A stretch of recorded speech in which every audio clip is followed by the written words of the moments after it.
Good morning student. Previous class में हमने प्रतिरोध किन किन कारक पर निर्भर करता है उसके बारे में डिस्कस किया था, जिसमें मैंने आपको दो इंपॉर्टेंट कराए थे। एक तो लंबाई पर, ठीक है ना, जहाँ मैंने कहा था आर समानुपाती है एल के। सेकंड मैंने कहा था आर वृत्त कर्मानुपाती है 1/a के, ठीक है ना। और इससे ही रिलेटेड एक फॉर्मूले से हमने प्रतिरोधकता का फॉर्मूला लिखाया था रो आर ए बाई एल, ठीक है ना। और इसका मात्रक लिखाया था आपको, रो का मात्रक होता है ओम इंटू मीटर। उसके बाद में हमने डिस्कस किया था पदार्थ पर।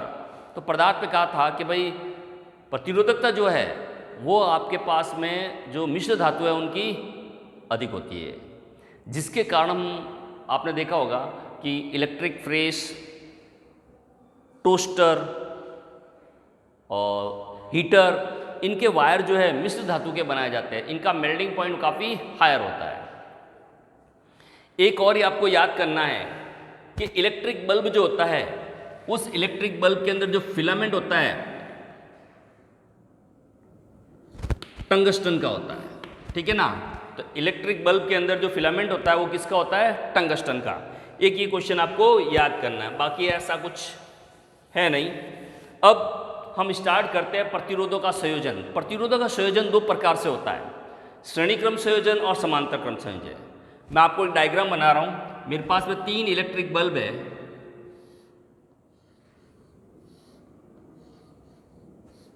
ये तीनों इलेक्ट्रिक बल्ब को मैं एक बैटरी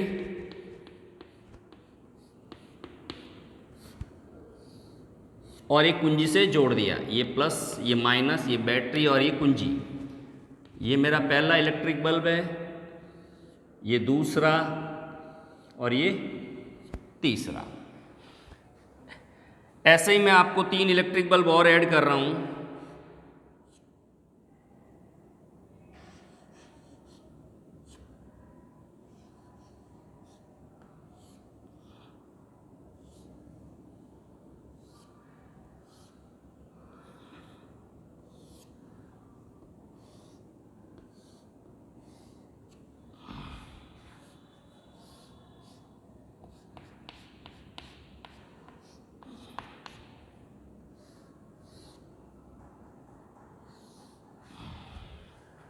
ये 3 इलेक्ट्रिक बल्ब मैंने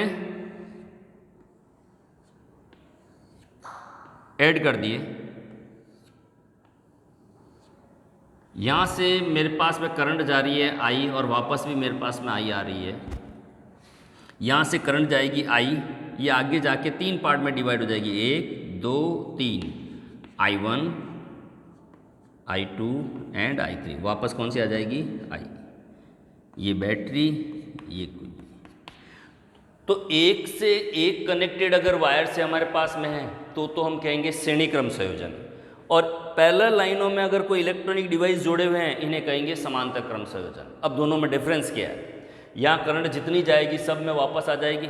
यहाँ करंट जा रही है और करंट के जाने के बाद डिवाइड हो रही है और वापस हमारे पास में आई मिल रही है। अब बेनिफिशियल क्या है?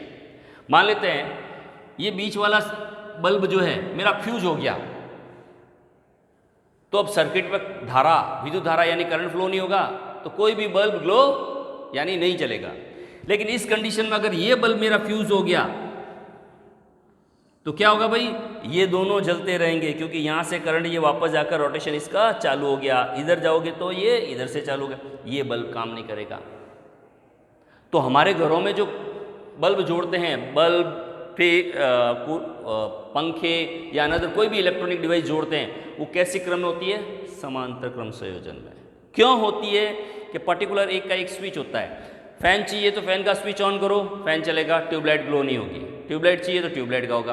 तो ये आपके किस में आएंगे? समांतर क्रम में। श्रेणी क्रम में क्या होगा?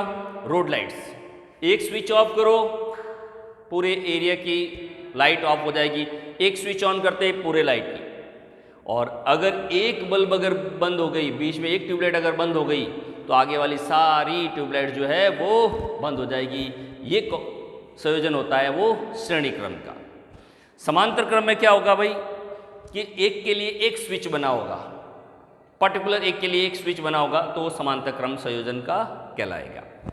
एक और बेनिफिट है क्या है, हमने जब दीपावली पर हम लाइटें लगाते हैं, चाहे 50 एक साथ में कनेक्टेड है, अब मान लो उसमें से कोई भी एक बल्ब अगर फ्यूज हो जाता है तो सारी लाइटें ऑफ हो जाएगी। रीज़न क्या, करंट की वैल्यू जो है वो स्विच ऑफ होते ही ये वायर कट हो जाएगा, कट होते ही आगे करंट का फ्लो नहीं होगा, तो आपके बल्ब आगे वाले ग्लो नहीं करेंगे। तो ये रहता है अपने पास में सीरीज और समांतर क्रम संयोजन का। इसको कहते हैं सीरीज श्रेणी क्रम को, और समांतर क्रम को होता है पैरेलल। तो ये पैरेलल लाइनों की तरह ही एडजस्टमेंट होगा, और इसी के बेस पे हम कल नेक्स्ट क्लास में फॉर्मूला प्रूफ करेंगे। एक करेंगे RS श्रेणी क्रम के लिए, R1 plus R2 plus RN, तो ये फॉर्मूला प्रूफ करेंगे, इंपॉर्टेंट है। 3 मार्क्स से क्वेश्चन पूछे जाते हैं इसके।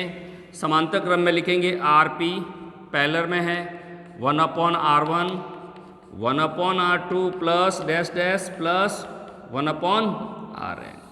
तो नेक्स्ट क्लास में इन फॉर्मूले से प्रूफ करेंगे, और इन्हीं से बेस पे काफ़ी नंबरिकल क्वेश्चन की प्रॉब्लम भी सॉल्व होगी। तो फर्स्ट ऑफ ऑल सीरीज और पैरेलल यानी श्रेणी क्रम और समांतर क्रम के डायग्राम कैसे होते हैं ये आपको लर्न करना है। नेक्स्ट क्लास में हम इसका पहले करेंगे प्रतिरोधों के संयोजन कितने प्रकार के होते हैं, पूछ लेते हैं कभी कभी। श्रेणी क्रम संयोजन और समांतर क्रम संयोजन 2 प्रकार के संयोजन हमारे हैं। तो नेक्स्ट क्लास में हम श्रेणी क्रम संयोजन का सूत्र सत्यापित करेंगे। Thank you.